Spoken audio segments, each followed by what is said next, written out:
Welcome to All Theory, No Conspiracy.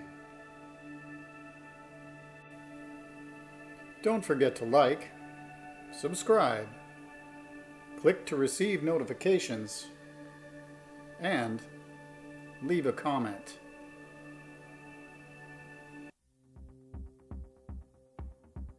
This video is about providing an explanation for so-called mysterious deaths that have allegedly remained unsolved for many years, and for a few cases with mass deaths that were blamed on a single killer. There are similarities between Jack the Ripper, the Yorkshire Ripper, and the Black Dahlia case, and between two cases in Green River, Washington, and Vancouver, BC, where nearly 100 women lost their lives.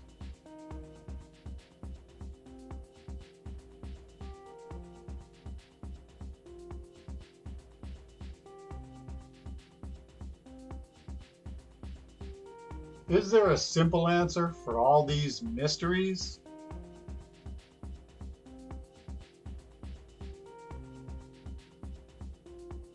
Jack the Ripper was said to be a lone killer who stalked street workers in the East End of London.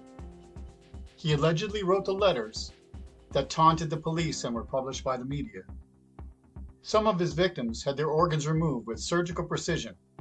This was not the work of a sick lone killer. This was a very deliberate action.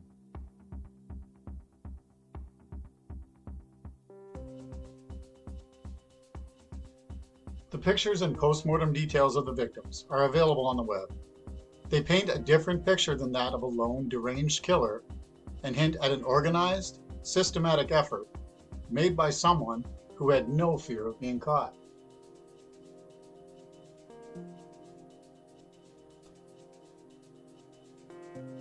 The Ripper's spree was likely perpetrated by powerful people who could influence the police to cover evidence and obstruct proper investigation. People that could also influence the media to create and propagate a story that was not presented with fact, but instead with sensationalism and hyperbole.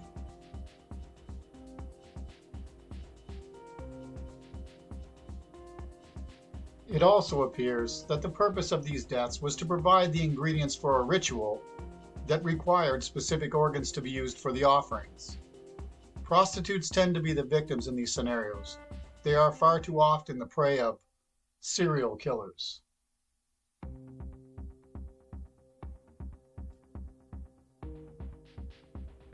Another mysterious, unsolved death was that of the Black Dahlia.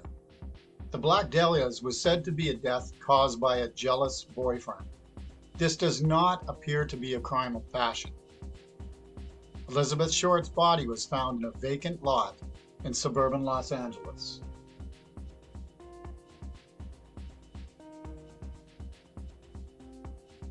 Her body had been completely drained of blood, but not at the location where she was found. It was apparent that she had been placed at the scene post-mortem. The body had been cut in half and had what would best be described as a Joker smile inflicted on the face.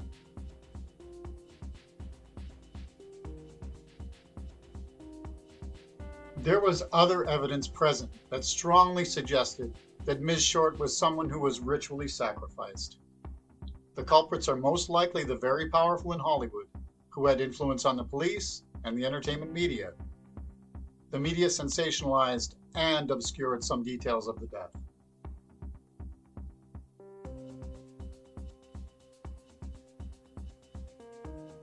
There are too many strange, unnatural deaths that occur in and around Hollywood. A place that includes characters such as Charles Manson, Roman Polanski, Harvey Weinstein, Danny Masterson, Bill Cosby, and many more, all of whom were involved in very sordid business, and all involved in the entertainment business.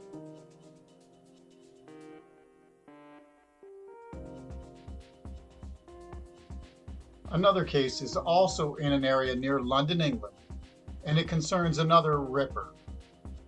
The media tends to tie things together like that.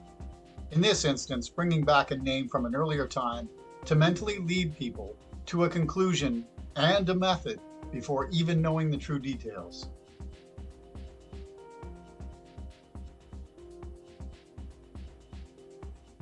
There is a very infamous name involved with this case, and details of his direct involvement with the crimes of the Yorkshire Ripper emerged following his death.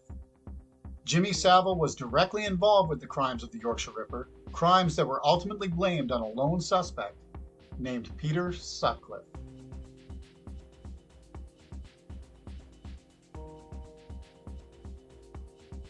Sutcliffe may be the fall guy for a group that Savile was involved with. Savile was closely associated with some of the most powerful people in England, in the media, and was protected by the police on many occasions. Savile also had a very close association with the royal family, once being especially close to former Prince and now King Charles.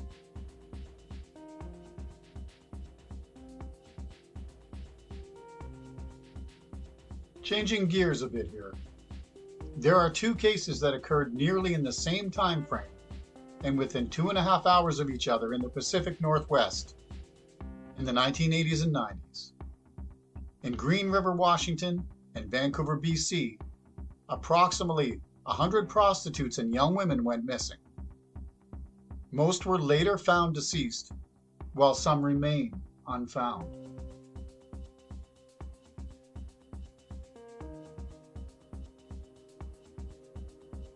Both cases were solved, and both were blamed on one man in each place: Robert Pickton in Vancouver and Gary Ridgway in Green River. It is alleged that this is the work of a lone man in each place, and that both cases are unrelated, but the fact is that both cases are nearly identical. The idea that the cases are not related to each other is not probable.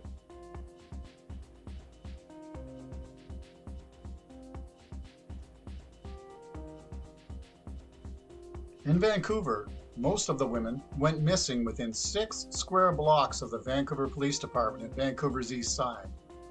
In Green River, they disappeared in a few areas frequented by street workers and men seeking their services. Both of these men would have been known and identified by street workers immediately after these women started going missing.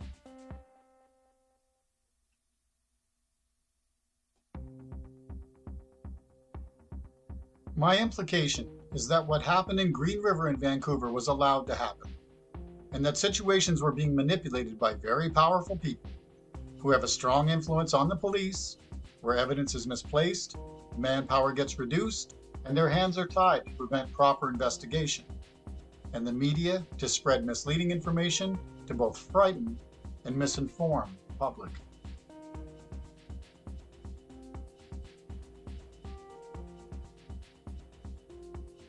Both Ridgway and Pickton were surely associated with the people who are really behind these deaths, and these two men took the fall for the larger group who were free to carry on with these activities unabated and unaffected. Once again, prostitutes are the victims, and this is prevalent in too many cases. Prostitutes live an unstable and sometimes transient life, so their disappearances can first be dismissed as part of their lifestyles.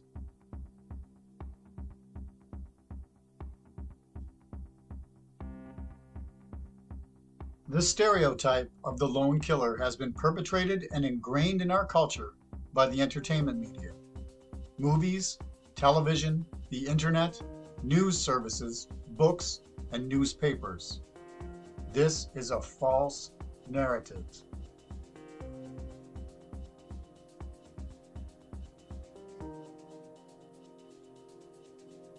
Our history is ever changing. It's as malleable as our opinions and our beliefs. What we need to know is that there are and always have been very powerful people all over the world who have beliefs and traditions of their own that go back thousands of years, beliefs that predate Islam, Christianity, Judaism. One of those traditions is human sacrifice.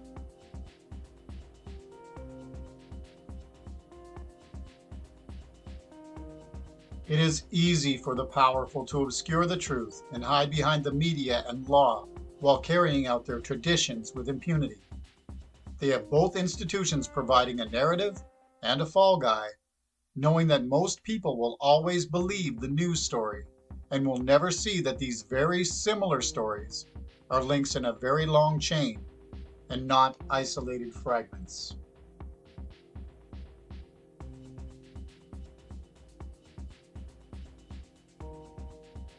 There have been recent reports of human sacrifice. A case involved the kidnapping and sacrificial death of Mark Kilroy in 1989 by the leader of a Mexican drug gang named Adolfo Costanzo.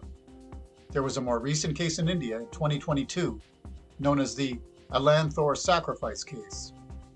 There are incidents like this happening all over the world, though some official references will state that the practice of human sacrifice ended hundreds of years ago.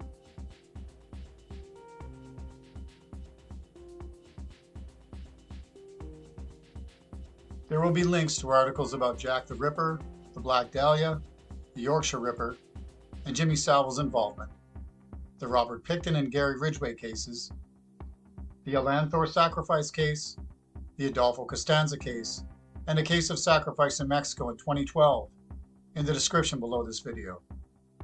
Please be advised that the subject matter is graphic and disturbing. Please do not read these links if you do not want this kind of detail.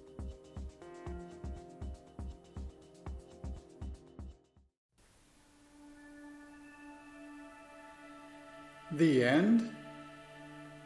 Stay tuned for more content from All Theory, No Conspiracy. Thank you for watching.